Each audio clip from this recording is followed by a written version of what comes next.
Olá a todos, hoje vai ser um vídeo um pouco diferente, hoje vai ser quase com o formato de um podcast aqui para conversar com um cara que nunca apareceu aqui no canal. Pois é. Mas vamos fingir que ninguém conhece ele, né? Bira, se apresenta aí pra galera, fala quem você é, o que você faz da vida, daí a gente vai bater um papo legal aqui sobre vários temas, sobre educação, enfim. Isso.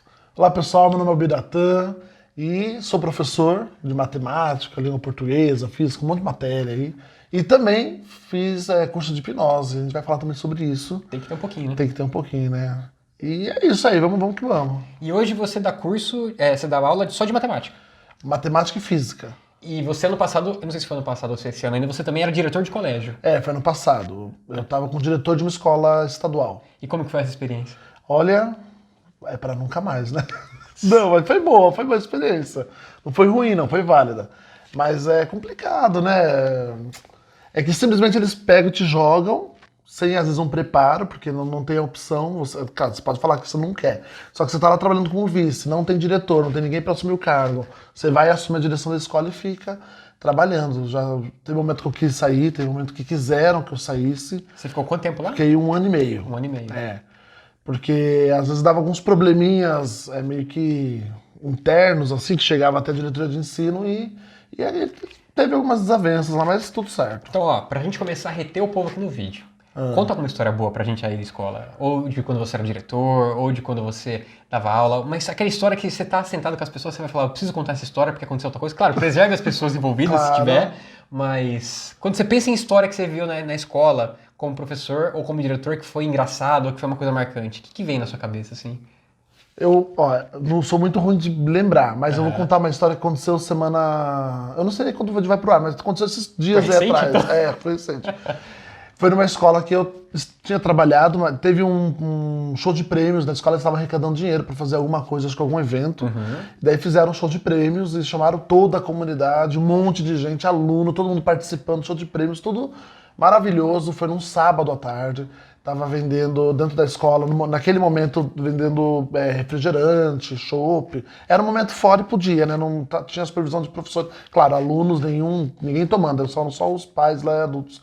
Daí tinha uma determinada pessoa, um determinado pai de aluno, que bebeu e foi pro fundo da quadra e de tão bêbado dormiu. Bebeu numa festa infantil.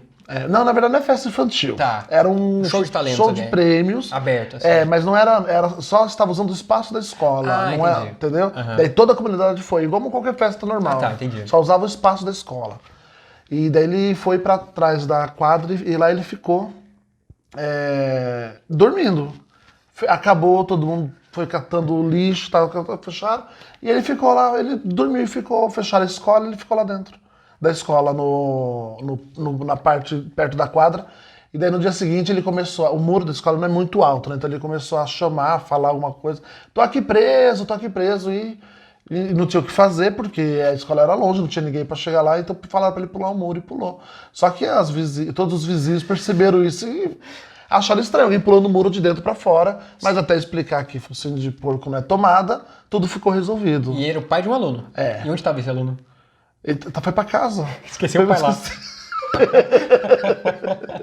Foi pra casa com a mãe porque acharam que o pai tinha ido embora, sei lá o rolo que aconteceu. Mas foi isso que aconteceu.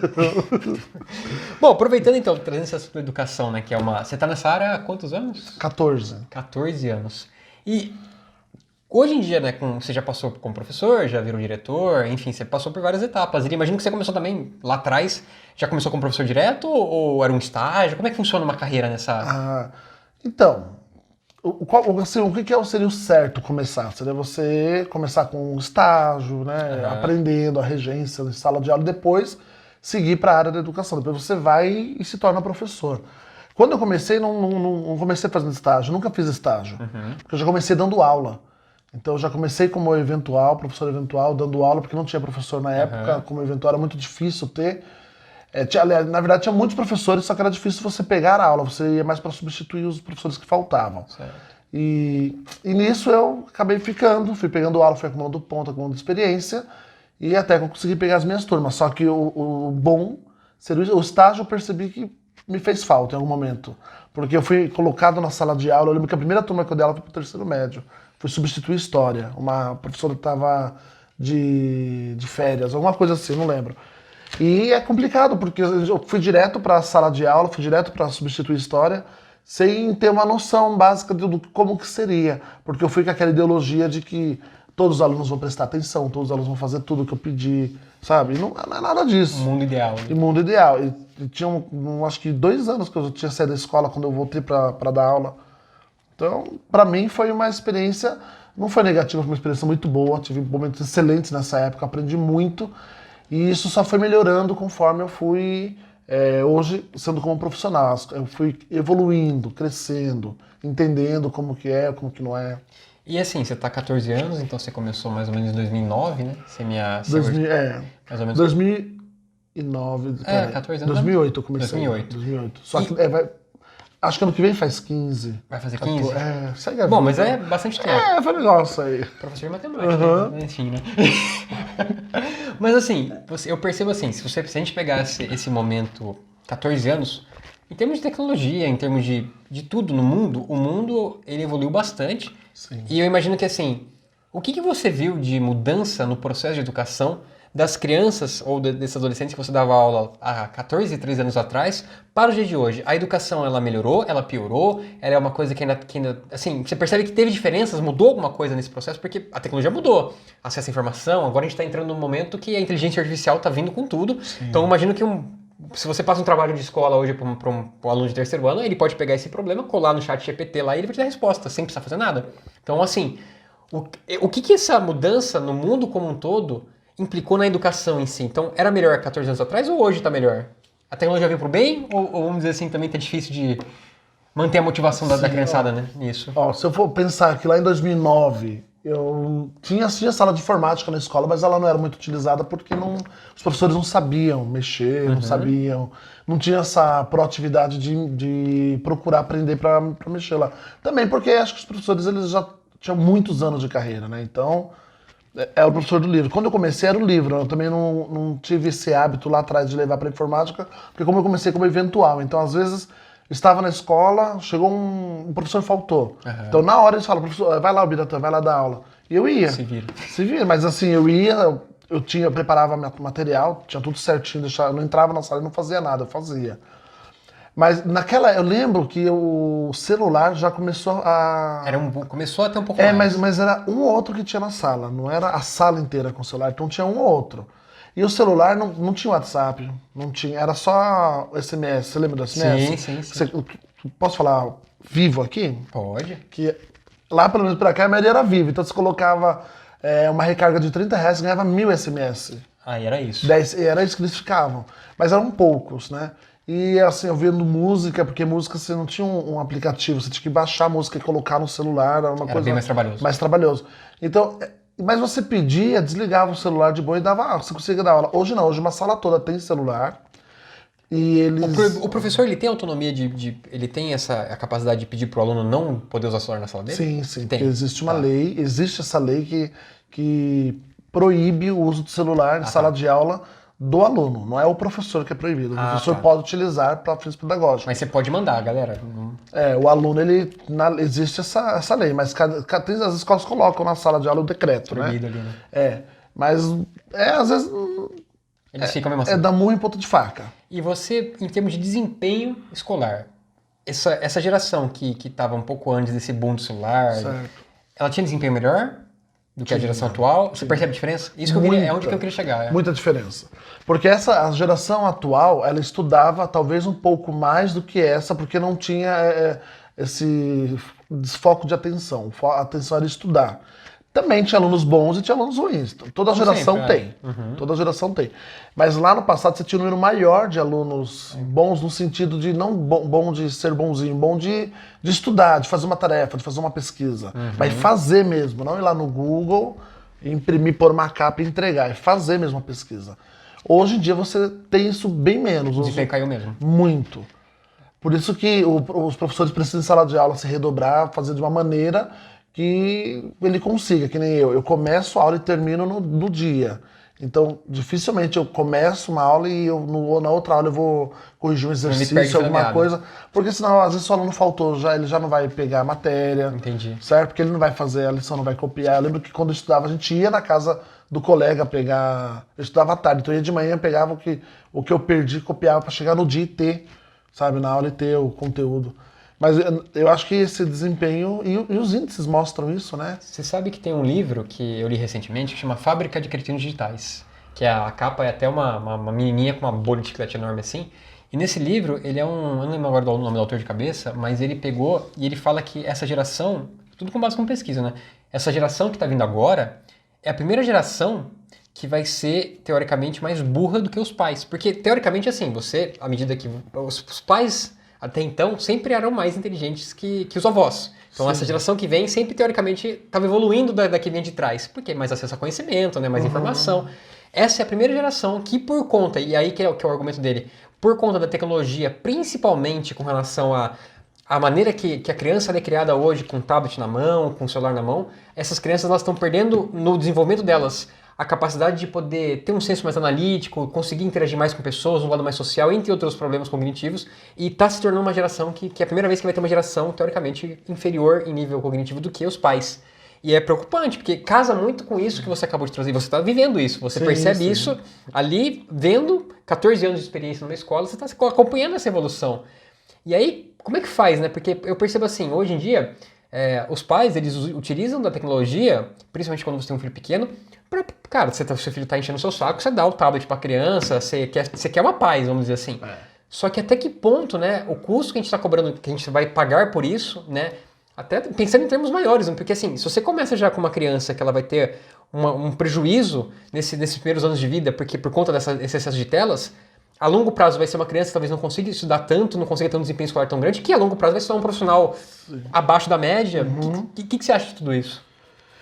E não só isso, mas também eu vejo crianças assim com o celular mais grudado na tela e aquilo com certeza vai dar um problema de visão. O fone no último, sabe assim, parece que é fugir do mundo mesmo, não quer ouvir nada, não quer ouvir ninguém, o fone no último e grudado na tela. Isso com certeza vai dar algum problema futuro. Mas algumas famílias que fazem isso, muitas vezes porque é aquilo que você falou, a criança vai começar a chorar, dá o celular. O que a criança está aprendendo? Que toda vez que ela chora, ela tem o que ela quer. Exato. Daí chega numa escola, que ela leva o celular, o professor é um pouco mais incisivo, né? Incisivo, mais rígido em relação ao guarda o celular, que agora é aula. Daí o que a criança vai fazer? Vai chorar, vai se sentir frustrada, vai ser um ser humano fraco. Porque a escola, ela é uma base para o futuro, para a vida. Eu enxergo dessa maneira, porque na escola que você tem a relação social, na escola que você se desenvolve nessa parte, na escola que você aprende a ouvir o não, na escola que você se frustra com... Você estudou muito para uma prova, você não conseguiu a nota, então você tem uma frustração e você depois vai resolvendo. Na escola que tem essa interação. E isso que você comentou da criança vidrada no celular, só naquele mundo, porque é um mundo paralelo para ela. Porque é um mundo que ela conversa com quem ela quer, ela consegue ignorar quem ela quer, consegue assistir tudo. É somente o que ela quer. Ela acaba esquecendo que na sociedade em si ela vai ter um patrão que não vai aceitar do jeito dela. Ela vai ter um colega de trabalho extremamente fofoqueiro, por exemplo, que vai querer puxar o tapete, coisas assim. E com certeza, acho que o fato você falou da relação do livro, eu acredito que seja, porque eu consigo lembrar da minha memória de quando eu estava no 6º, 7º ano, de a professora fazer uma pergunta e a gente conseguia responder, e mesmo quando respondia errado, não era um absurdo. A resposta não era absurda. Hoje em dia... Hoje em dia eu já cheguei a perguntar em sala de aula, não vou expor, mas faz tempo, assim. É uma pergunta muito simples. Gente, vamos lá, vamos fazer aqui. Então, 4 dividido por 1 dá quanto? Falaram 1. E insistiu, como se fosse 1. Ensino fundamental. Tá, já era uma idade simples. Mas o 9º ano. Daí você vai lá, tá. Então vamos fazer 2 vezes 3, alguma coisa assim, ou 2 elevado ao cubo. Você vê que as respostas são respostas assim absurdas e o próprio adolescente acredita que está certo. Na cabeça dele está certo, que 4 dividido por 1 dá 1. Na cabeça dele tá maravilhoso, né? Eu tenho 4 balas, vou dar para uma pessoa vai ficar com uma bala só, as outras 3 você come a bala. Isso. Então, para crianças, tem umas coisas absurdas que ele acha que tá certo. E aí você entrou num ponto, Bira, porque você falou uma coisa interessante. Porque essa maneira da escola, de certa forma, ensinar a criança, o adolescente a respeitar regras, a respeitar uma autoridade, etc. Eu imagino você deve viver muito isso. Até abrindo mais um parênteses aqui desse assunto, mas essa criança que, toda vez que ela chora, o pai chega com tablet, etc. Essa criança que não tem a sua autoridade contestada, no sentido assim, o pai passa muito a mão na cabeça ou não impõe tudo isso. Eu imagino que quando chega um professor e ele precisa impor regras, porque ali você tem que controlar um bando, não é só uma criança só, você tem que colocar ordem naquilo lá. Claro. Como que a criança reage à autoridade do professor? Ainda mais você que ainda dá aula em tanto escola privada, escola pública. E como também os pais reagem quando a criança reclama do professor para os pais. Por exemplo, assim, o Bira, a criança chega pros pais e fala, eu tava tendo aula de matemática com o Bira, eu tava no celular e ele ficou bravo comigo, ele me deu uma bronca na frente da sala, eu fiquei, e conta pros pais, os pais falam, que absurdo você dar uma bronca na frente da sala pro meu filho numa situação dessa, tipo, contestando a autoridade do professor. Sim, sim. Isso acontece? Acontece. Na maioria das vezes, os pais compram a ideia dos filhos. Então, daí eles ficam bravos com a gente, porque isso que você acabou de falar, exatamente esse exemplo, é o comum. O aluno tá lá no celular mexendo, daí você pede para guardar uma vez, não guarda, você pede a segunda vez, não guarda. Daí você vai falar que você vai tirar ponto, que você vai usar outros mecanismos para que ele guarde o celular, e ele vai levar pro pai, mas ele vai levar pro pai a versão dele, a versão que ele só tava vendo a hora, ele só foi ver a hora. 30 horas vendo a hora, assim, né? Não é possível. Ele queria ver cada minuto passar, né? É isso que ele acho que ele queria ver, porque ele vai falar esses argumentos tontos. Eu fui ver a hora, aí eu fui ver uma mensagem que chegou, fui ver se estava com bateria. E você sabe que não, ele estava jogando, você consegue perceber, estava respondendo. Daí o pai compra aquela ideia do filho, e daí o pai acha absurdo. Nossa, mas eu só fui ver a hora e você já brigou com meu filho na frente de todo mundo. Como se brigar na frente de todo mundo fosse uma coisa assim, extremamente absurda. Por quê? Como volto que eu falei, é uma sociedade. Então, se eu pegar ficar tirando o aluno, toda vez que eu for dar uma bronca na sala, ficar tirando o aluno pra fora, então eu não dou aula. Então eu entro, faço chamada, vem você, vamos lá. Agora vem você. Não. E quando você faz isso no coletivo, eu entendo que é uma maneira de você entender, os alunos entenderem ali que naquele momento é o professor o total responsável pela sala. Exato. Então é ele que manda. Então se ele falar, guarda o celular, você vai guardar o celular. Se o básico você não consegue fazer, se você não consegue seguir essa regra, que é básica, que é respeitar uma hierarquia de um professor que está ali 50 minutos, que vai vir um outro, se você não consegue fazer isso, como você vai fazer na vida? E a gente está criando uma sociedade de crianças frágeis. Porque, muito. Olhando por esse ponto, eu digo isso por experiência em consultório, assim, eu atendo adolescentes, não é o público principal, mas tem bastante. É uma geração frágil, é uma geração que os pais, eles perderam um pouco, não vou generalizar, tá, mas pelo menos assim, geralmente os que eu recebo, os pais perderam um pouco essa capacidade de educar as crianças, porque o pai hoje o pai trabalha, a mãe trabalha, etc. Talvez está terceirizando essa educação para uma babá ou para um terceiro, ou simplesmente para ter pais, ele acaba não fazendo o papel de pai. Eu sinto que a nossa geração, pelo menos, eu tenho 34, você tem 30 e pouquinho, acho que 33. A nossa geração, eu acho que nossos pais, eles tinham, eu não sei, pode ser uma impressão minha, pode ser um baita de um achismo aqui, mas eles tinham era diferente ali a maneira de educar, não sei, mudou, alguma coisa mudou, eu não sei ainda explicar, acho que talvez todo esse bombardeio de tecnologia, todo esse bombardeio de informação mudou um pouco a maneira de ser criado.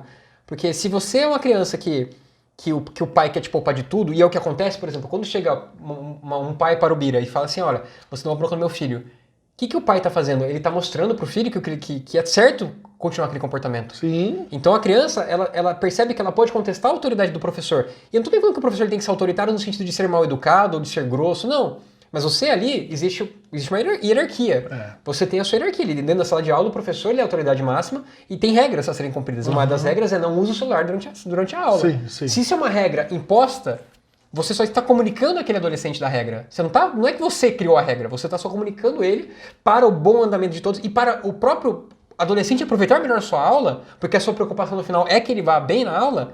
E o pai não entende isso, né? Não entende. Mas a sua preocupação é com o desempenho da própria pessoa, só que o pai, a partir do momento que ele mostra, se eu posso ficar no celular, porque se o Bira vier me dar uma bronca, eu conto meu pai chama ele aqui na diretoria, dá uma bronca nele, vai comprar essa briga e o negócio não vai andar. Então, assim, é uma geração frágil, é uma geração que está tendo cada vez mais dificuldade de gerir as próprias emoções. Por conta disso, esse é um dos fatores, e isso tudo faz com que o índice de depressão em adolescentes cresça pra caramba. Você deve ver isso, eu imagino que você deve ver isso no seu dia a dia. Índice de ansiedade, cara, criançada, adolescente tomando remédio pra ansiedade. Eu nem sabia que era remédio pra ansiedade quando era adolescente, cara. Eu não sabia que você tomava alguma coisinha ali pra melhorar a sua ansiedade. Mas eu percebo que é uma bolha. Hoje tá muito maior. Você toma um pessoas, aí se você for pra um... Não sei se na escola fazem isso, mas indo pra faculdade, você tem a galera tomando Venvance para ter mais energia pra estudar. Tudo terceirizando a maneira de você focar.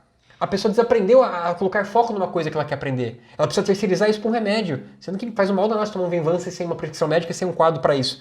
Então, você percebe, você 14 anos, de novo, voltando, você tá 14 anos nisso. Você percebe uma maior fragilidade nos adolescentes atuais do que nos que você educava antigamente? Sim, eu associo, tá voltando ao assunto do celular, né, que na nossa época não tinha isso, mas também não quer dizer que a gente era melhor. Mas, por exemplo, a televisão era o nosso fator ali. Só que no celular, a criança vai lá e coloca no YouTube, ele pode ver o que ele quiser. Na televisão, a gente tinha que esperar aquele programa, então era uma regra. Você aprendeu a esperar. Exatamente. Você não tinha como falar assim pro dono da TV, dá uma acelerada, adianta o programa, mas eu vou falar pro meu pai, que você não vai passar ou não. Você tinha que esperar. Então o desenho vinha no horário certo. Você queria assistir alguma coisa depois à noite, sei lá, um filme, tinha aquele horário específico. Hoje não, esse imediatismo do adolescente, dele poder conseguir, ele consegue ter tudo o que ele quer na ponta do celular, no momento que ele quer, é o que contribui para essa ansiedade. Porque quando ele não tem aquilo, isso eu tô falando uma visão, não é uma visão neuro, porque eu não sou especialista, mas uma visão que eu compreendo do que eu entendo na prática da educação. Quando ele não consegue esperar. Ele não consegue esperar aquilo, o momento dele, não consegue esperar o momento dele. E às vezes, na sala de aula, ele quer falar, não é o momento dele falar. Quer falar, e ele quer ser ouvido, sabe? Ele não respeita o turno de voz do colega. São coisas assim que vão acontecendo que você vai entendendo esse tipo de fragilidade, porque na escola tudo bem acontecer isso, porque ali você vai ter uma punição, às vezes uma punição só uma chamada de atenção, uma advertência de alguma coisa mais, grave. Mas na vida, pra vida, você não tem isso, não tem uma segunda chance. Não vamos passar a mão na sua cabeça não toda tem hora. como você fazer uma coisa sem querer, distraído, dirigindo, mexendo no celular, atropelar alguém e falar, não, gente, desculpa. Dá um Ctrl Z aí. Isso, não tem como, na vida não tem como, não tem. E a gente eu vejo alunos andando na rua, mexendo no celular, ouvindo música, totalmente distraídos, assim, sabe? De uma situação que ele próprio está causando, muitas vezes, alguma coisa que pode acontecer com ele. Só que a prontidão de colocar a culpa no outro, que às vezes o outro nem está fazendo nada para que aconteça aquilo, pode ser. Eu lembro quando eu aprendi a dirigir, o meu instrutor, que foi o Juliano, que eu participei do podcast dele, ele sempre falava assim, você tem que dirigir muito mais pelo outro do que por você. Verdade. Então você tem que dirigir pelo outro. O outro então se você vê que alguém vai entrar no lugar sem dar seta, você dá uma freada no carro. Você não fica querendo testar se ele vai realmente, para ele estar te vendo. Não, você tem que dirigir pelo outro do que por você, porque senão você não acaba causando acidente. Não é? Exatamente. E o que você falou, tipo, do adolescente não saber esperar, tem tudo a ver com a dopamina, porque assim, o celular em si, ele é uma descarga muito rápida de dopamina, é um prazer muito rápido. Então, o adolescente ele já está acostumado a ter esse impulso, né, de dopamina muito rápido. Então, quando você tem uma coisa que exige um esforço de você, e o nosso cérebro ele faz o tempo todo cálculos. Então, por exemplo, eu vou ter uma prova para fazer, eu tenho prova de matemática do Bira para fazer. Tudo bem, mas aqui o celular, eu tenho um prazer imediato. Eu pego o celular, eu vou ligar um vídeo no YouTube, eu vou acessar uma mídia social, eu tenho um prazer imediato. A prova do Bira. Qual que é o objetivo que eu tenho com essa prova do Bira? Não sei, preciso passar em matemática. Mas a percepção que hoje em dia, a percepção de esforço é muito maior, porque eu preciso passar nessa prova. O que eu preciso fazer para passar nessa prova? Prestar atenção na aula, talvez, fazer exercício em casa para treinar aquilo, enfim, estudar. Poxa, o cálculo de esforço para estudar, para prestar atenção na aula, para tudo isso, é um cálculo grande para o cérebro dessa criança, que foi ensinada a ter prazeres muito rápidos. Sim. Então, nessa briga, é o que você falou, ela precisa extravasar essa energia, então ela precisa ter aquele prazer rápido. E a gente está numa geração que busca cada vez mais prazeres rápidos. O tempo para tudo, não só nessa questão. Porque o processo, a partir do momento que ele fica um pouquinho mais longo, a criança desiste, o adolescente desiste. É mais fácil largar a mão da matéria. É mais fácil pedir pro meu pai, sei lá, dar um dinheiro pro professor aí pra dar um jeito de passado, sei. O Bira tá aceitando, né? Não, tô. Mas isso tudo, se você parar pra pensar, nós fomos, a sociedade como um todo, ela foi, a gente foi criado na escassez. Então, o que eu quero dizer com isso? Quando a gente era caçador-coletor, a gente tinha que caçar comida, cara. A gente tinha que andar quilômetros para procurar uma comida. E a gente valorizava aquela fruta que a gente encontrava numa árvore, ou aquele alimento que a gente conseguiu ali. Hoje tá tudo na mão. Você quer uma comida, você pega no iFood. Você quer estudar alguma coisa, você vai no YouTube, você tem tudo na mão. Então o esforço, a percepção de esforço, ela tá totalmente deteriorada. Só que, obviamente, para você hoje em dia ter o destaque em alguma coisa, pode falar, você pode me dizer, eu tenho certeza que o aluno seu, que tem o mínimo de esforço, ele se destaca de 90% dos outros alunos. O mínimo, que eu digo assim, o cara que presta um pouquinho de atenção na aula... Caraca, como você sabe disso? Não é verdade? É verdade. Aquele cara que presta o mínimo de atenção na aula, que faz o mínimo exercício que você pede, que segue o básico, que faz o básico bem feito, que você falou, assim, o feijão com arroz. Sim. Ele consegue se destacar numa turma sua, não consegue? Consegue. Você vê numa sala de aula, é exatamente o que você falou, das salas que eu tenho, que eu já tive também, a média da sala, o aluno que tem esse esforço maior, que às vezes ele presta atenção no que você fala, ele já tem uma atenção cognitiva melhor, por conta de coisas lá do passado. Daí ele pratica o exercício, ele entende, ele consegue ir bem numa prova, às vezes, sem estudar. Sem estudar. Só o básico. Só que daí aí eu entro também numa... Vamos pegar uma parcela de culpa? Posso pegar uma parcela de culpa pra mim? Claro. Aqui vai dar um corte aqui. Aí, ó. Vira sem culpado. É o corte. Né? Vou fazer uma cara triste pro negócio. Isso, pronto. Pegar uma parcela de culpa. Por quê? Nós, professores, e eu entendo o professor que ele compreende da seguinte maneira, mais ou menos assim. Eu quero que o meu aluno aprenda o máximo. Então eu quero que tudo aquilo que eu ensinei, que é aquela fórmula de física, que ele saiba aplicar. Certo? Então eu esmiuço a fórmula ao máximo, eu coloco em todo exercício, eu coloco a fórmula e decorando, eu explico o que é cada um, vou fazendo todo o cálculo básico de multiplicação eu faço na lousa, eu não peço para usar calculadora, é muito raro eu pedir, só quando eu tenho muito coisa do tempo, mas eu faço todos os cálculos na lousa de matemática, divisão, multiplicação, todos na eu minha faço. época nenhum professor usava calculadora. Às nem vezes, podia. Não pode. Mas hoje tá Hoje tá mais maleável. Tá mais flexível. Os alunos até usam pelo celular. Não adianta pode. você falar que não pode, eles vão lá e usam. Cara, você deixar o aluno usar um celular numa prova para não, prova não usa. Ele pega o chat GPT e depois você põe lá. Prova não usa, exercício dia a dia, mas prova não usa. Então, eu resolvo tudo e o que eu faço? Às vezes eu pego esse próprio exercício, idêntico, e coloco na prova. Eu já tive essa experiência. Igualzinho. Eles não conseguem fazer. Eu já tive uma enxurrada de notas vermelhas, certo? E quando eu fiz isso, eu fiz justamente pensando, pô, eu não vou ter recuperação, vou ter que fazer, eu não vou precisar fazer nada disso. Bira querendo férias mais cedo. Só que tive que fazer. E quando às vezes eu coloco faço uma prova um pouco mais contextualizada, cobrando questões de vestibulares, porque principalmente escola particular ou ensino médio do estado, eles têm algum foco nisso, eu preciso atender a demanda que tem na sala de aula. Quando eu faço isso, daí sim eu tenho infelizmente, uma não correspondência, não é mútuo, não é recíproco, essa volta que eu espero do aluno, que ele consiga a nota dele, que ele consiga uma média. Então o que os professores vão fazendo? Quando a gente vai percebendo isso, a gente vai às vezes diminuindo o nível da prova. Ou vai facilitando, sabe? Deixa com consulta. Na minha época não tinha prova Faz com em consulta. dupla. Faz em dupla. Você vai facilitando os meios para que o aluno consiga. Porque se eu dou uma prova, que eu falei no podcast, se eu pego um aluno do meu terceiro médio e pego uma prova do 8º ano e dou pro terceiro, eles não vão conseguir fazer. E é normal. E não é um terceiro, é qualquer terceiro de escola pública, que a gente vê que às vezes a defasagem é muito grande. Também não são todas as escolas públicas. Tô falando, porque eu já fiz isso, então eu tô tendo propriedade para falar. Daí você pega um aluno que a frustração dele, às vezes, não é nem porque ele tirou nota vermelha, ele quer saber se o outro tirou. Porque daí se o outro tirou, consegue terceirizar a culpa. Mas se você tirou, eu tirei, é do professor a culpa. Ou quando você tem uma grande quantidade de alunos com nota vermelha, a culpa é do professor. Só que o professor deu aula, o professor explicou, o professor fez exercício. O aluno não estudou.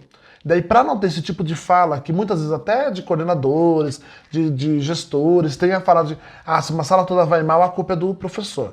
Para não ter isso, o que os professores geralmente fazem? Vão diminuindo o nível. Então, às vezes que colocavam na prova muitas questões avançadas ou adequadas, diminui. Começa por questões abaixo do básico. Questões simples. Só que daí o aluno começa a ser nivelado por baixo. Ele vai fazer um Enem, ele vai conseguir, porque o Enem está nivelado por baixo? Por baixo não vai. Ele vai tentar um vestibular, vai conseguir um êxito grande? Não vai. Por conta disso, os vestibulares, as avaliações externas não têm um nivelamento inferior. Muito pelo contrário, elas são com um nivelamento alto para ver quem chega lá. Só que se na escola a gente começar a pôr quem chega lá... Repete a classe inteira quase.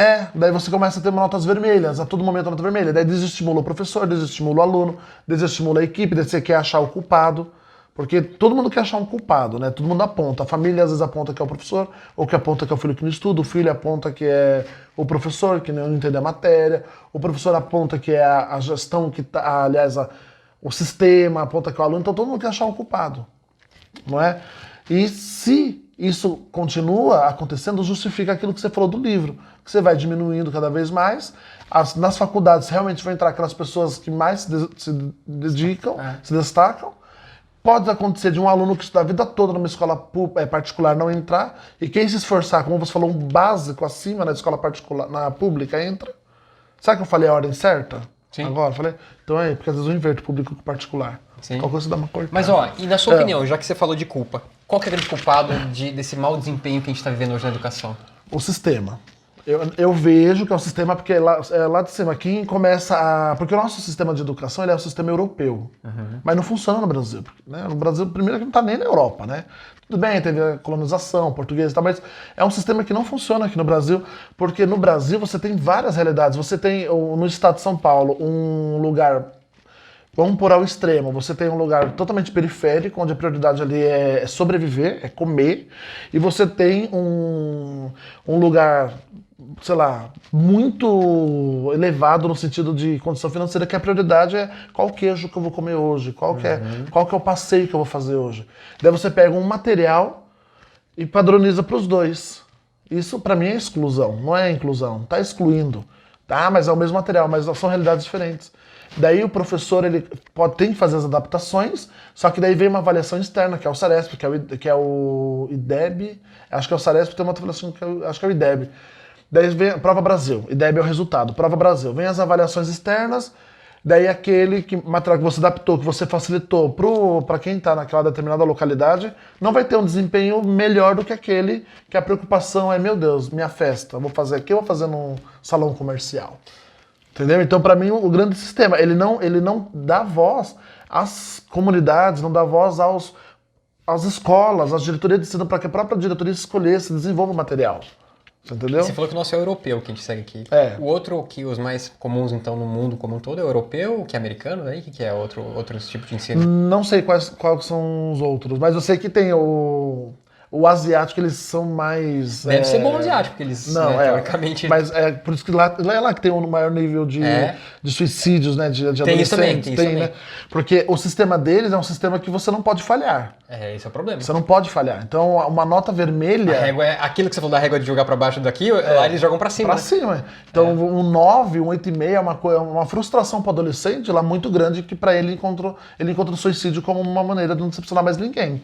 Então é um modelo muito mais, né? Enfim. Só que tem algumas escolas que estão com um modelo de educação, que eu esqueci agora o nome da escola, é modelo Volcher. Eu já ouvi falar. Já ouviu? Que é uma educação mais humanista, humanitária. Você acha legal? Sim, só que depende para onde que você vai. Uma criança que vai ficar nesse modelo, que é muito bom, mas se o objetivo dela é tentar prestar medicina, aonde ela vai chegar, o vestibular que ela vai fazer, enfim, não está preparada nesse modelo, então talvez ela não consiga. Então ela tem que estar nesse modelo inserida, mas tem que, fora disso, fazer estudo, porque nesse modelo não tem série. Não é sexta série, é todos juntos, né? Entendi. Então é o sexto ano com o sétimo ano, eles aprendem juntos. O oitavo com o nono eles aprendem juntos, é um ajudando o outro, um ensinando o outro. Porque eles usam aquela metodologia, às vezes, de eu vou te explicar uma matéria, quando eu te explico alguma coisa, aprende mais. Isso realmente é verdade. Aprende acho que talvez 90%, 80%, porque eu tenho que entender aquilo que eu te ensino, e daí você vai aprender, você vai ensinar para outra pessoa, e é um ciclo, e esse modelo faz isso. Sabe o que eu acho, assim, eu vejo um grande problema que você falou no sistema como um todo, porque, primeiro, o sistema de avaliação, né? Você acabou de falar. Não tem como você ter uma exigência igual, uma prova de medicina, para você passar no vestibular público de medicina, uma Unicamp, uma USP, enfim. O nível de exigência é muito grande, a concorrência é muito grande. Como é que você vai de cidades diferentes, níveis econômicos diferentes, estudos diferentes, como que você vai prestar um vestibular? E às vezes até uma pessoa esforçada, às vezes até uma pessoa que tem aquela vontade de conseguir fazer acontecer, mas não é uma competição justa. Não começa justo, justo. E o próprio sistema de avaliação como um todo, essa questão de você ter que estar sempre se provando, né? Aprendi a matemática, eu preciso tirar uma nota.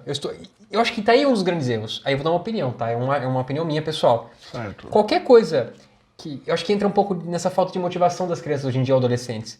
Você faz um comportamento porque você entende que você tem um motivo para a ação, um propósito para aquilo. Você vai ganhar alguma recompensa que seja. Sim. A recompensa que o adolescente vê ao prestar uma matéria de matemática, em português, seja lá o que for, a única recompensa que ele vê, eu vou dizer assim, a maior parte deles vai ser a minha recompensa, se eu estou prestando atenção aqui, é passar na prova. Sim. É a recompensa que ele vai ver. Ele não enxerga que aprender matemática talvez possa trazer outros tipos de benefícios para a vida dele.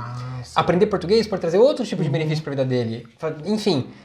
E eu acho que o grande erro hoje talvez seja em criar a percepção para o adolescente, para a criança, do porquê que ela está fazendo aquela matéria. E isso não tem uma preparação antes, você já cai de paraquedas, você tô fazendo matemática aqui agora. Já tô primeira aula, número 1 lá da sua aula, tô ensinando aqui uma fórmula, sei lá o quê, e a criança segue. Não tem uma pré-aula para explicar para aquela criança o porquê que é legal ela aprender aquilo. O que isso pode ser útil para a vida dela. Porque talvez, se a criança percebesse que a percepção não é só tirar uma nota, o esforço que ela vai colocar naquilo seja maior. Quando ela entende um propósito para fazer aquilo, ela vai ter muito mais ganho nisso. Só que o valor hoje vou tirar uma nota aqui, e no máximo talvez é passar no vestibular, passar no Enem, ela não enxerga que aquilo pode ser útil para a vida dela. Então aí a gente entra em vários problemas. O problema número 1 é, será que as matérias que são ensinadas hoje realmente são as ideais? Eu acho que tem que ter português, tem que ter matemática, tem que ter essa base. Mas será que também não teríamos que ter coisas a mais para você despertar na adolescente, na criança, uma vontade diferente, assim, eu tô fazendo isso aqui porque eu quero ser alguém na vida, eu quero me empreender, ou eu quero aprender, entender um pouco melhor o mundo, porque não é só tirar uma nota. Tudo fica em base na nota. Então, assim, é uma coisa que passou aquilo, ele esquece, tenho certeza que passou a matéria, a maior parte das crianças, adolescentes, esquece quase tudo que aprendeu naquela matéria. Por quê? Porque não vê um propósito para aquilo. Sim. Então, eu acho que o erro hoje em dia, o que eu mudaria se eu tivesse o poder? Claro que é difícil você mudar o todo, mas se eu fosse um professor hoje, eu teria uma aula 1, aula 0.1, sabe? Uma aula 0, Sim. que eu explicaria para aquelas crianças, adolescentes, o porquê que é legal aprender matemática. E de um jeito muito mais lúdico e mais palpável dela entender. Não é para tirar nota, não é para você passar no vestibular. Também pode ser um dos motivos, mas o motivo principal pode ser outras coisas. E é criar isso, essa percepção de valor, que eu acho que faria o adolescente ter mais ganho e mais motivação dentro de uma sala de aula para poder tentar ir bem na matéria, ou poder se engajar naquilo. Ele não enxerga valor. Porque se for só para tirar nota, ele sabe que, faço uma recuperação, porque o nível vocês estão nivelando cada vez mais para baixo. Então vai dar um jeito, vou dar um jeito. Vai, na pior das hipóteses, faço um supletivo e acabou. Vou dar um jeito, ou não faço nem faculdade, depois que sair daqui, já vou direto. Enfim, tem caminhos hoje mais fáceis. Sim. Você acha que faz sentido? Faz. Mas para usar essa sua ideia, é uma ideia excelente. Muitos professores fazem, eu já fiz. Só que você tem que ter os pais do seu lado, você tem que ter todos, tem que ter os coordenadores do seu lado, a filosofia da escola tem que estar atrelada a isso, porque muitas vezes o pai paga o material numa escola particular, ele quer que você faça linha por linha. Se você não fizer aquela linha, por que não fez? Eu paguei, mas por que não fez a linha? Né? E daí atrelar isso da sua fala no material que já está engessado, às vezes é complicado. É por tempo. Porque aquilo que eu falei, por que o aluno vai querer, por que ele precisa para a vida dele saber, às vezes, um assunto que ele não vai usar que é verdade que não para vai usar nada. mesmo, né? Não vai usar. Muitas coisas que eu uso porque eu tô dando aula disso, mas muitas coisas que eu aprendi na escola, em matemática, eu não via sentido em usar. Pra mim não fazia sentido, onde que eu vou usar isso aqui? E aí que tá, né? Por que a gente tem hoje um sistema de educação que vai ensinar coisas que não você usa isso pra vida? Poderia ter, eu acho que você tem que ter uma base de matemática, você tem que ter uma base, mas até que ponto você, cara, sei lá, aprender Pitágoras, que é uma das coisas que eu lembro, eu nunca usei na minha vida. Então assim, não tô dizendo que é ruim aprender, mas será que não teria como formular teria que formular tudo, né? Porque assim, você aprende isso porque você tem que passar no vestibular. Mas aí o erro tá no vestibular. Tá na maneira que você vai ter que provar suas capacidades para poder passar para uma universidade. Então o erro tá ali. Talvez se mudasse essa maneira de como o adolescente ele vai para uma faculdade, todo o resto poderia mudar, porque vocês teriam mais liberdade de poder criar vocês poderiam fazer uma matemática muito mais aplicada para a vida como um todo. Sim. Sabe, aprender a calcular troco, não sei, coisas que vão ser palpáveis, não sei, teria que pensar, mas o novo ensino médio teve essa proposta, tem essa proposta na verdade. Só não tá funcionando. Eu não vejo essa funcionalidade muito na prática porque é tudo novo, digamos assim, que os professores às vezes não estão preparados para assumir aquelas disciplinas que tem cada nome, assim... você vai editar depois, né? Então põe o nome aqui, eu vou te passar o nome. Você põe aqui, olha essa matéria aqui, ó. Olha essa outra aqui, ó. São nomes, assim, que o aluno já se perde no próprio nome da disciplina. O que você vai ensinar? Porque não é uma coisa mais prática, como a gente acredita que seja, como você comentando o que é. Porque não é interessante, ao meu ver agora vai uma opinião minha até um pouquinho mais assim, não é interessante para o sistema que o aluno saiba. Não é, para os políticos não é interessante ter alunos pensantes. Isso faz sentido. Entendeu? Não é interessante. Porque o aluno que pensa, ele critica. É verdade, olha. E se ele faz uma crítica, por que ele vai fazer uma crítica para uma opinião de um projeto de lei que por que está sendo aprovado determinado projeto de lei? Quem que vai ser beneficiado? Eu acho que você matou a charada.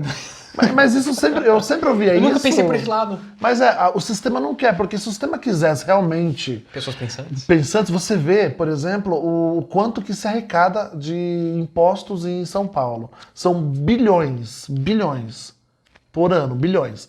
Se você pega uma fatia desse dinheiro e você investe no outro tipo de modelo de educação, que eles tentaram fazer a educação do tempo integral, que em alguns lugares até funciona, em outros lugares não funciona tanto, mas se você investe num outro modelo, que pode ser esse que você falou, você vai criar uma escola. Essa escola aqui ela vai ser diferente das outras. Essa escola aqui, você vai aprender, além das matérias básicas da BNCC, do que tem que ter, você vai aprender outras coisas também. É uma escola que vai dar liberdade para ensinar. Você vai ter ali matrículas de alunos que vão querer estudar ali pelo diferencial. Mas para que fazer isso? Se, de fato, não, se você coloca... Por que tiraram sociologia da grade curricular? Tiraram, sociologia não tem. Não tem sociologia, não tem história, não tem filosofia, não tem. No médio não tem. Não tem mais história? No terceiro não tem. Caramba, não sabia. Acho que até no segundo não tem. Não tem. Então tiraram. Por quê? Porque são disciplinas que o professor ele leva você a questionar. Ele leva você a pensar. Daí, para o terceiro médio, tiraram história e filosofia e colocaram inglês e arte. Que não nada contra, pelo amor de Deus, essas disciplinas, né? Tem todo um propósito. O corte aqui, vira conta inglês e arte. Jamais, não jamais. Mas você começa a ver qual que é a prioridade. Então, a prioridade que o governo enxerga no currículo dele é que o aluno tenha o inglês falido, porque ele está desde o sexto ano até do primeiro ano. Do terceiro, ele sai da escola sem saber nada de inglês. E às vezes tem que fazer um cursinho, porque o tanto que estuda na escola era para sair no terceiro fluente, não sai. E daí, porque também não é interessante para o governo ter alunos falando inglês, né? Porque isso gera conhecimento, isso gera fora do país, isso gera uma, né? Então não é interessante. Então coloca essas matérias em troca das outras que simplesmente tiraram, e também tiraram outras disciplinas, física, biologia, e substituíram por itinerários, que tem essas matérias que eu falei dos nomes aqui.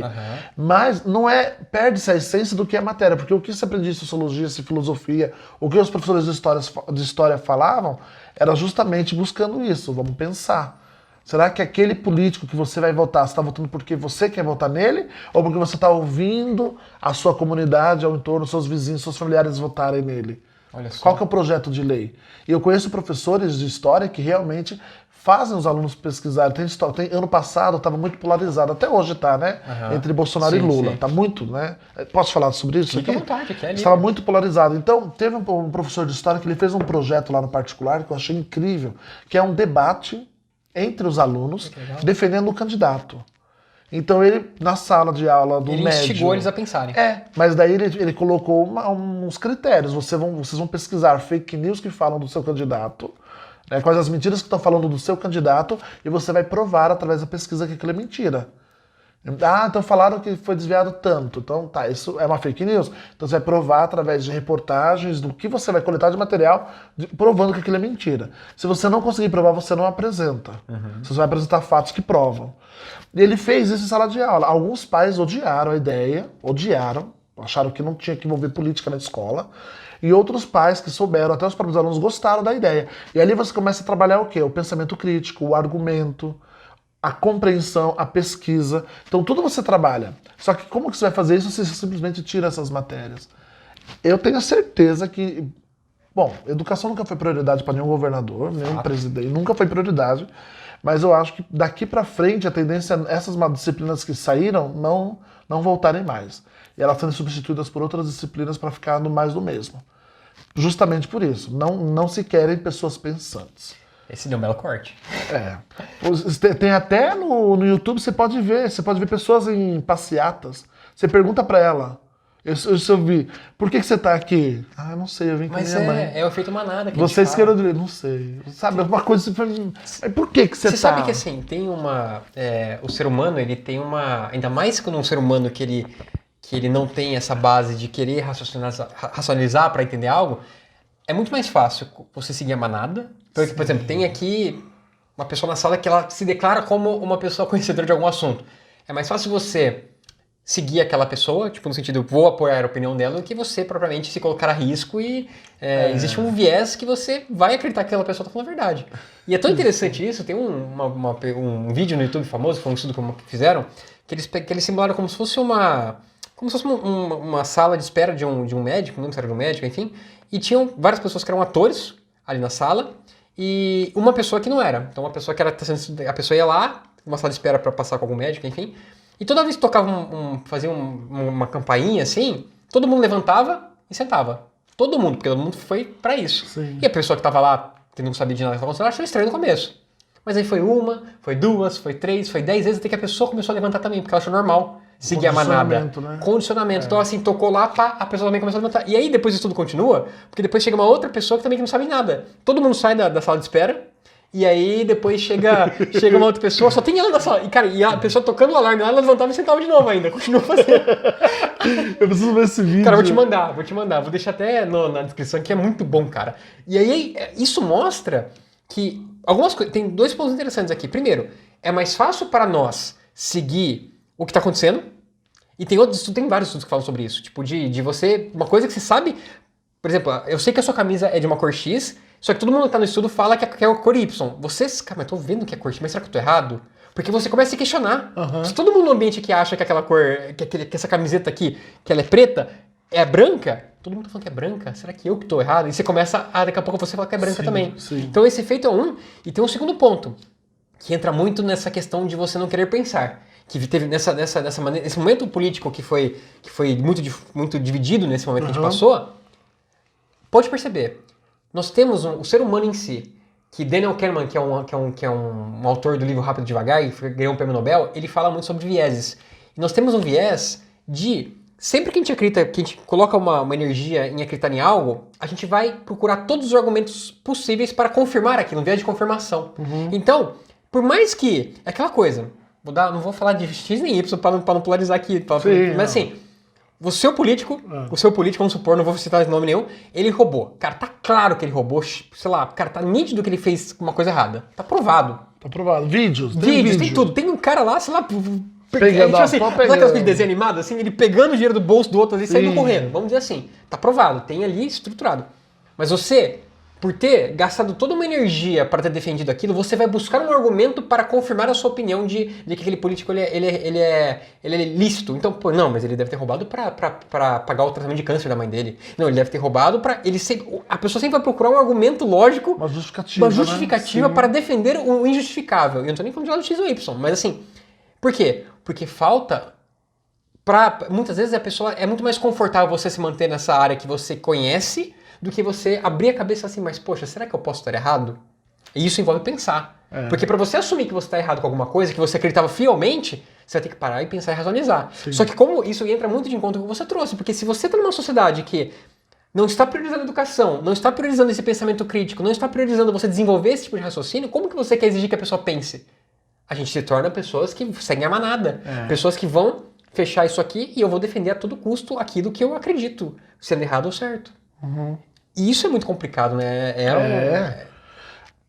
Porque isso aí é exatamente isso que você, essa justificativa que você, esse exemplo que você deu, da pessoa querer justificar o que ela tá vendo, isso às vezes gera até uma violência, porque ela quer tanto provar, mas é porque ela quer provar que ela tá certa, que ela acaba sendo muitas vezes intransigente, intolerante com o outro que não concorda com a opinião dela. Exato. E o outro às vezes não concorda, ficar quieto, é uma coisa que pode já irritar ela, mas o outro fala assim, não, eu acho que está errado, pronto, daí começa a gerar violência, que é o que a gente viveu e está vivendo até hoje. Pois é. E vai viver nos próximos anos, porque não está sendo feito nada para amenizar isso. Porque os extremos, eles estão realmente fomentando. Ainda está sendo fomentado. Através de mentiras, de todos os lados, não é só de um, não vou falar de um ou do outro, todos os lados. E isso aí, essa parte do pensamento crítico você desenvolve na escola, porque na escola, como eu falei, frustração, várias coisas. Você, na escola, tem, quando você tinha um momento de reflexão sobre, por exemplo, você é a favor de cotas raciais, às vezes um tema que acontece. Quando você tem um debate, quando você cria um debate, você aprende a ouvir E aí entender o que, que o outro está argumentando. Daí você também pode contra-argumentar. Então você é uma conversa ali naquele ambiente mediado pelo professor, que ele tem que ser imparcial, mas é uma conversa que vai te dar um preparo para ouvir. Se você não tem isso, se você perde isso, você está numa escola onde todo momento é imediatista. Você tem tudo que você quer dos pais, né? Daí você vai para uma sociedade que acredita nisso que você falou e começa a vivenciar isso. A tendência não é vou parar e te ouvir, a tendência é você vai aceitar o que eu tô falando, porque senão você tá errado. Daí parte pra ofensa, parte pra violência. E é o senso de grupo, né, também, né? Isso, claro. Tem tudo a ver com a ocitocina, que falam que é o hormônio do amor ali, mas a ocitocina, ela é o que vai fazer você se sentir pertencente de algo, só que isso também vai fazer, você, a partir do momento que você é pertencente daquele algo, daquele grupo específico, você odeia o outro grupo também. É. E é muito doido isso, porque tem pesquisas que mostram que a pessoa, muitas vezes ela tem um prazer, tem um disparo de ocitocina maior quando ela vê uma pessoa do grupo oposto se ferrando do que quando ela ganha alguma coisa. É muito louco isso, porque tem tudo a ver com esse momento que a gente vive, né? Você vê a outra pessoa ali do grupo que você é contra se prejudicando, perdendo, tipo, torço pra um time. O time meu rival perdeu, às vezes o prazer que você tem de ver o que o time rival perdeu é maior do que o seu time ganhando. É. Sim. E é muito doido isso. Muito. E é a sociedade. É a sociedade. Né? Tudo assim. Eu ia falar alguma coisa, me fugiu agora. Vai voltar agora. Calma, que eu preciso do exemplo que você tinha dado. Tinha uma coisa que tava. Eu vou falar, esqueci. Mas depois eu lembro. Daqui a pouco volta. Mas seria com qual temática dessa questão Quando você deu algum exemplo do viés, aqui... eu falei da galera levantando ali, falei... Ah, sim, é isso. Vamos de novo, 3, Lembrou? 2, 1, lembrei. Gravando, vai direto. Vai direto. Não, quando você tem esse exemplo... Fugiu de novo, peraí, calma, não. Você tem... Não, era esse exemplo do... Ah, tá. Deixa eu só formar na minha cabeça, peraí. Compre água mineral. É nosso patrocinador. Uhul, ó. É água da Sim, lembrança. lembrei. Boa. Aprovação da sociedade. Se você, que nem você deu um exemplo, se você tá num lugar que você vê uma pessoa, identifica ela como líder. Certo. Porque é fácil identificar, né? Com Você certeza. consegue identificar, todo mundo vai... Daí você quer se opor a essa pessoa, você tem aí em volta outras pessoas que vão comprar a ideia daquela pessoa e você vai passar a ser você não vai ter o apoio da sociedade, você vai ter você vai ter a rejeição. Sim. E o ser humano não quer lidar com a rejeição. Então o que ele faz? Ele acaba, às vezes, não aceitando, não indo contra o que ele a favor do que ele acredita, indo contra o que ele acredita, para não ter a rejeição da sociedade. É exatamente quando a gente vai em qualquer lugar que todo mundo fica perguntando, mas você é de esquerda ou de direita? Daí a pessoa pergunta porque ela quer ouvir, porque ela quer ouvir. Se ela ouvir uma coisa que for contra ela, daí você já não presta. Exato. Independentemente do que você seja. Se você é uma pessoa que faz só o bem, que você... pobre, tudo. faz... Ah, não, mas por causa disso aqui, que é a opinião dela, não é nem a sua, você já não presta. É um absurdo, né? E atrelar tudo é isso. Tem gente que... Cara, já aconteceu assim, eu já presenciei, não na minha cidade, mas cidade vizinha, de um cara que tava com uma determinada bandeira no carro, de um político na época de eleição, bateu o carro, daí o cara da frente falou, só podia ser tal pessoa, só podia ser apoiador. O que tem a ver uma coisa com a outra? Nada a ver uma Tem coisa com a nada a ver uma coisa com a outra. Todo mundo pode bater o carro, pode acontecer alguma coisa, acidente, tem nada a ver uma coisa com a outra. Mas é isso, justifica. Ah, aconteceu acidente porque é isso, porque acredita nisso. Só esse tipo de coisa. Não, mas isso é muito verdade que você falou. As pessoas, elas criam relações absurdas. Por exemplo, você tomou esse gole de água, alguém acabou de bater o carro. Não foi porque você tomou esse gole de água que alguém bateu o carro. Tem nada a ver. Então não tem nada a ver, mas as pessoas criam associações. Ah, mas foi por isso que aconteceu isso, foi por evento X que aconteceu Y. E às vezes não tem nada a ver. Tem nada a ver, uma coisa tem a ver com a outra. Mudando agora um pouco o foco, acho que já estamos chegando quase nos finalmente aqui. Quanto tempo que a gente já tá? Ah, não... Quase uma hora já, ou até passou. 1 hora? Eu acho que não, você tá brincando comigo. 53. Ah, legal. Então tá. Vai ficar... Então... Mas eu queria te perguntar, uma coisa que assim, eu gosto de estudar muito sobre sono, e assim, adolescentes por si só, eles têm uma... O adolescente por si só ele já é mais impulsivo, isso você vive isso no seu dia a dia, porque ele tá com o córtex pré-frontal dele em desenvolvimento, então até os 25 anos mais ou menos a gente está desenvolvendo essa parte do cérebro, que é uma parte nossa que vai fazer a gente ser menos impulsivo, controlar algumas coisas mais... que a gente não tem que fazer isso, assim, o adolescente é naturalmente mais impulsivo, porque é como se a amígdala dele, que é a parte mais emocional, sequestrasse ali o córtex e fizesse ele tomar decisões mais emocionais. O adolescente é muito mais emocional, pode perceber. Sim. E o sono do adolescente também, quando você para estudar o sono como um todo, ele tem um cronotipo, que a gente fala, que ele, teoricamente, ele é arrastado para frente. Ou seja, o adolescente em si, para ele ter mais desempenho no dia dele, ele tem que dormir mais que nós, o adolescente tem que dormir mais que nós, e o adolescente não é preguiçoso por isso, e ele teria que acordar um pouco mais tarde que nós. Então não é o ideal, nos estudos da neurociência, que um adolescente acorde, por exemplo, 6 da manhã para ir para aula. E aí eu te pergunto, imagina que você já deu aula tanto para turmas de manhã quanto turmas de tarde. Sim. Você percebe uma diferença de desempenho no adolescente que estuda à tarde para o adolescente que estuda de manhã? Com certeza. O que a gente... Por exemplo, eu odeio acordar cedo. Eu odeio. Uma coisa que me vê... Se quer me ver... É acordar cedo. Mas daí as minhas turmas são todas de manhã. Então o que eu percebo? De manhã que horas? Só para entender o horário que começa a aula. 7h15. Tá. Então é isso que você falou. Acho que eles acordam 6 horas. Pra até tomar banho, se arrumar, enfim. Só que quando eu trabalhava numa outra escola, quando eu era diretor ano passado de uma escola meio que afastada, né, uma escola rural, que entrava às 7, eles tinham que sair 5h30. Sair 5h30 de casa. Acordar umas 4h30, talvez. Então, 5 daí horas. sair, porque mora longe, o ônibus passa a determinado horário para dar tempo de chegar até a escola. Então, muitas vezes saía sem comer. Então, lá na escola tinha um café da manhã que servia, né? Que era bolacha com leite, alguma coisa assim. E daí você tem... É isso, o aluno ele chega na escola sono, com preguiça, e a primeira aula ele tem que abrir o caderno e falar sobre dilatação térmica. Mas... até você tocou nesse assunto, tem um professor que ele é coordenador de uma escola particular também, uma escola muito boa lá de Bragança Paulista, e ele faz mestrado. E a linha de pesquisa que ele está desenvolvendo, acho que é na Unicamp aqui, Legal. é sobre exatamente isso. Através de alguns testes ou algum exame, eu não sei direito, ele comentou por cima, ele consegue saber se o biotipo do aluno é matutino para manhã ou vespertino. E através daí... o aluno saber em que lugar ele vai se desenvolver melhor. Que legal. Então, muito interessante essa pesquisa dele. Eu acho que ele está desenvolvendo junto com as pessoas de lá e é sensacional. E é isso mesmo. Eu sei que eu não sou de manhã, eu não gosto, sempre estudei à tarde a vida toda. Só no médico eu tive que ir de manhã, mas eu não gostava de estudar de manhã no ensino médio. Mas os adolescentes, eles têm uma performance melhor à tarde? Tem. Você percebe na sua prática? Tem, né? Tem, mas à tarde eles são mais agitados. Muito mais agitados, mas porque descansaram bastante e vão para a escola já. E de manhã eles têm a impressão de serem mais apáticos. Mas por quê? Porque estão com sono, porque acabaram de...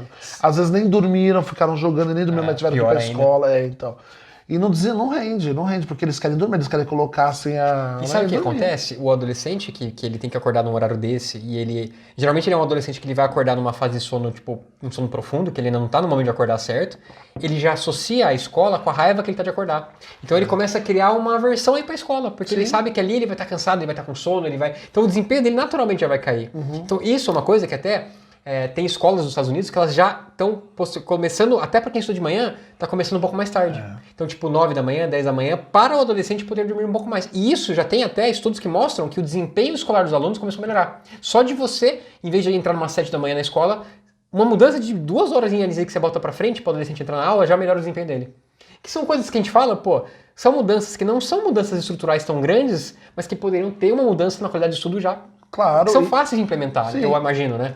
E nos filmes mesmo você vê, quando o adolescente vai acordar, ele tá lá no relógio, às vezes quase 8 horas. Então ele tá acordando às 8, o adolescente, lá nos filmes americanos. É verdade. Aqui ele tá acordando às 6.